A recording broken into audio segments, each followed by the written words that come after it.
What up, peeps and peepettes? MorbTron back today with more Destiny 2, and today's August 7th, 2018, which means the Bungie Destiny 2 Forsaken Combat System reveal stream just got done, and I have some important bullet points that I took away from the reveal stream, and then we'll go over the rest of the stuff for Week 2 of Solstice of Heroes. So, the big thing that I took away from it is we have two-shot melees coming back to Destiny. Back, from year 1, or I should say Destiny 1, you should be able to punch people in the face twice and they would die, and that's coming back. And another important note is shoulder charge one-shots for Titans are coming back, and that's not just for the actual shoulder charge, or seismic strike now is what it's called, but that is for Sunbreaker's hammer strike, and it is also for Sentinel's shield bash. There we go. So that's all going to be one-shot melees. So I think that starting with the new Sandbox changes, Dune Marchers might see a very wide usage in the Crucible, but we'll have to wait and see.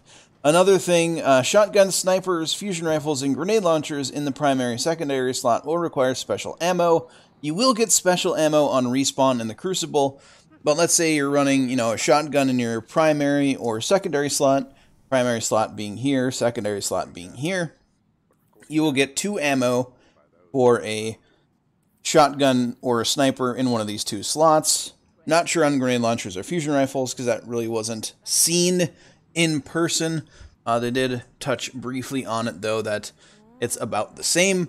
But if you're running 2 shotguns, for instance, or a shotgun and a sniper rifle in your primary and secondary slots, you still only get 2 ammo. It's just divided between the 2. So I think that's actually pretty balanced. I can't wait to play with the Sandbox changes.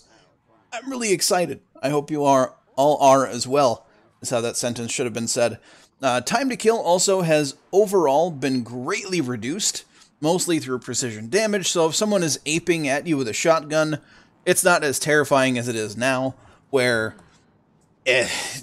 chances are you're not going to kill them before they reach you unless they are running down a stupidly long hallway. For instance, now there's a lot of hand cannons that can 3-shot kill, with only one of the shots having to be precision. So that the more aggressive hand cannons might actually 2-tap a low resilience guardian, but we'll have to see how that plays out.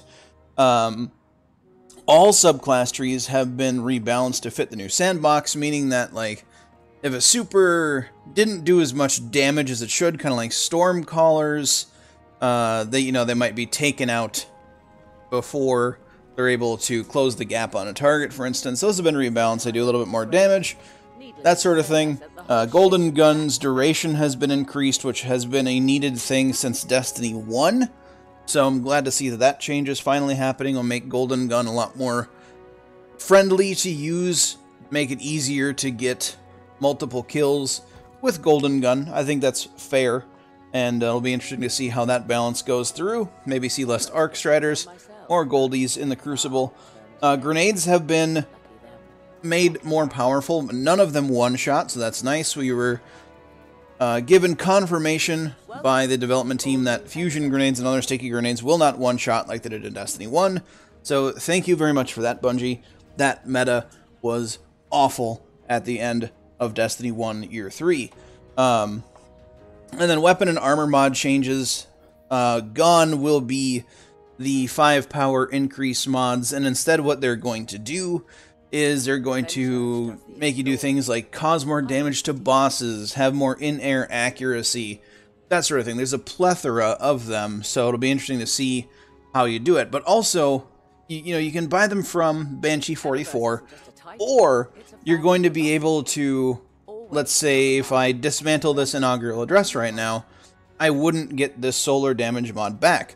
But coming in Year 2, if you dismantle a Year 2 weapon with a Year 2 mod in it, you will get that mod back. So if you get a weapon drop that's kind of got some poopy stats on it, but the weapon mod is extra crispy, you're going to be able to dismantle that weapon and take that mod out of the gun. I think that's amazing.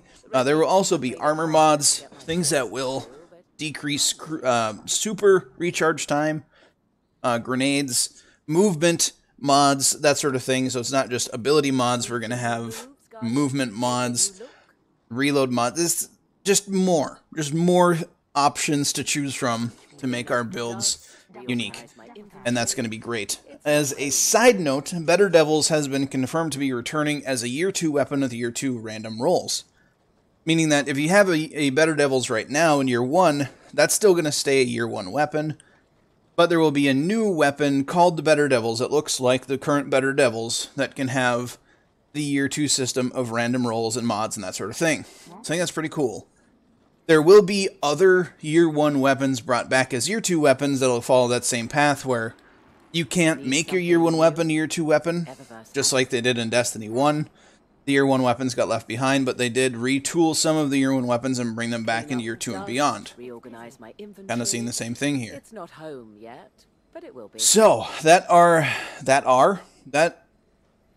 is the more important things that I took out of the reveal stream.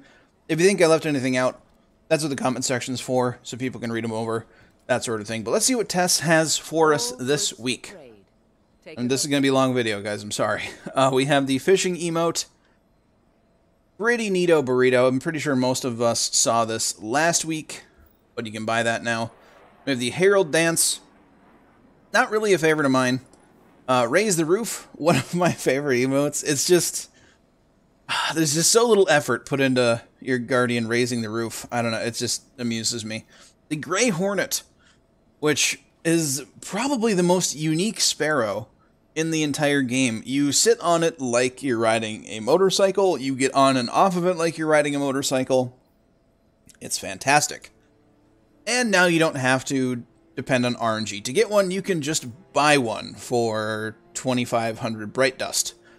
If you want a sparrow that looks like a jet engine with some missiles strapped to the side of it, you can buy that one.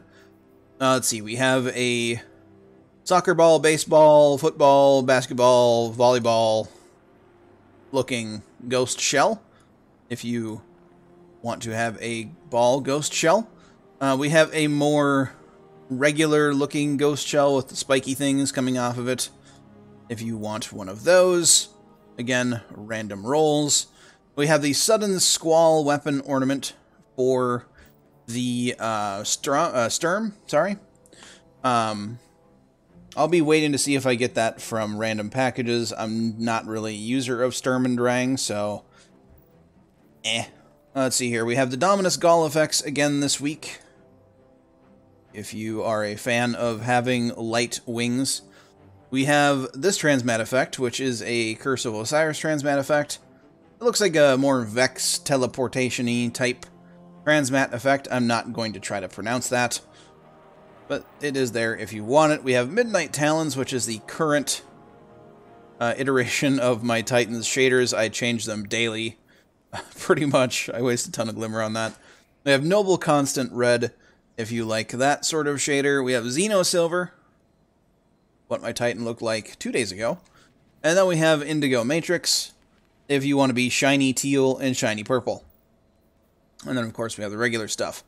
Now, if you feel like spending money on stuff, you can still buy the Celebration Vehicle Bundle if you want a regular Sparrow that has just a ton of just decals all over it.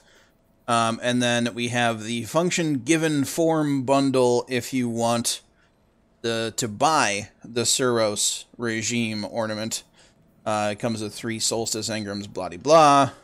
And then we have... What is this? Oh, yeah, this is the Sniper Between Breaths bundle. And then it's Void Day, apparently, today, if you're watching this video. It cycles through, so this week starts off on Void once again. There we have it. That is Tess. And then as far as the Nightfall this week, let's take a look. See what we got. We have Will of the Thousands. So we get a Transmat effect from that as the Nightfall specific loot that makes it look like you pop out of a little worm. So it's kind of weird, but if you want a Nightfall specific Transmat effect, you can do that, I guess. I I was kind of disappointed by that transmat effect, but that's alright. In the Crucible this week, we have Mayhem returning, and I am going to be loving life in Mayhem this week. Trying to get my super kills and everything, and just enjoying the Crucible more for the grind, for both my Hunter and my Warlock, for their Solstice gear.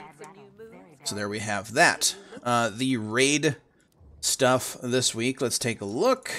See what we got for prestige modifiers. Looks like the loadout this week is going to be Kinetic Sidearm, Energy Scout Rifle, our Rocket Launcher. So that's a pretty interesting one.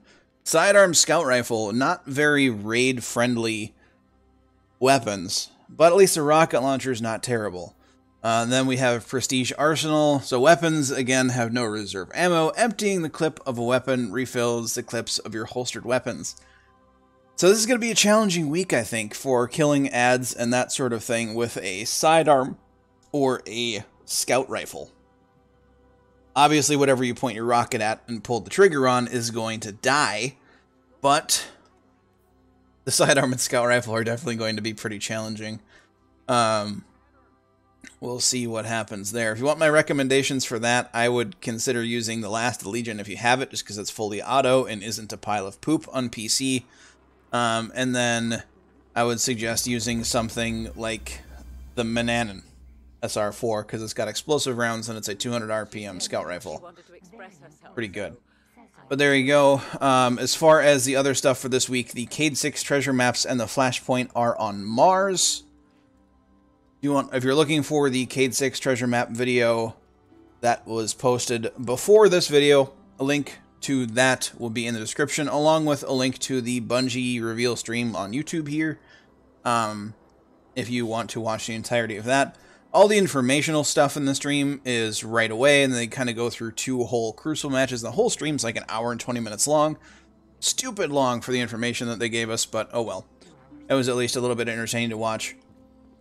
Now, again, I will remind people that I'm doing a little Crucible kind of event thing. It's either going to be this upcoming Monday, the 13th, or it'll be Tuesday, the 14th, later in the evening or nighttime for both of those days. We might do, just regular Mayhem if we do it on Monday, or on Tuesday if we have enough people interested in it. We can do some custom game shenanigans and see how much fun we can have there. Anyway, if you like this video, please leave a like. If you're new to the channel, you want to check out more of my videos, you can always hit that subscribe button. Don't forget to have a good day, and I'll catch you all next time.